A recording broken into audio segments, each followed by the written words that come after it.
ఈ బ్రహ్మాండమంతా ఒక శివలింగంలా కనపడి నక్షత్రములన్నీ దేవతలు పూజ చేసినటువంటి సువర్ణ పుష్పాలైతే ఉత్తర దిక్కున ఉన్న సముద్రాలు అభిషేకం చేసినటువంటి జలాలు అటు పడిపోయాయి.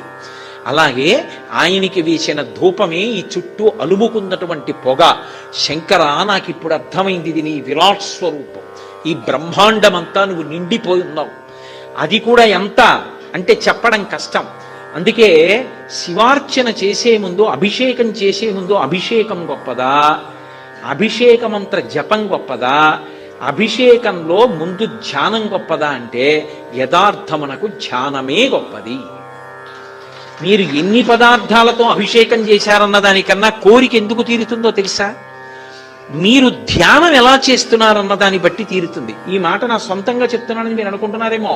నా ప్రాణం పోయినా నా సొంత అభిప్రాయాలు నేను ప్రార్థన చేశాక చెప్పను. ఎందుకంటే శాస్త్రంలో ఏం చెప్పారో అది చెప్తాను. అది చెప్పడానికే జీవితం చాలదు, ఇక కొత్త విషయాలు ఎందుకు.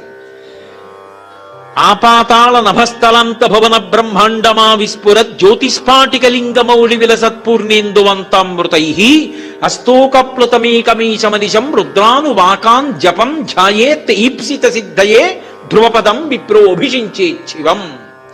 ధ్యాయేత్ ఈప్సిత సిద్ధయే వేదం చెప్పింది. ఇలా ముందు ధ్యానం చేయి, నీ కోరిక తీరుతుంది. కోరిక అంటే అవసరమైతే తీరుతుంది అని అర్థం చేసుకోవాలి ఎప్పుడు. అంతేగాని నేను అమెరికా అధ్యక్షుడిని అవ్వాలని కోరి అభిషేకం చేశానంటే అవలేదనకూడదు. ఆ కోరిక తీరితే నాకు అభ్యున్నతి కలుగుతుందంటే ఈశ్వరుడు తీరుస్తాడు అని అన్వయం చేయాలి. లేకపోతే దానికి అర్థం ఏముంటుందండి ఇంకా.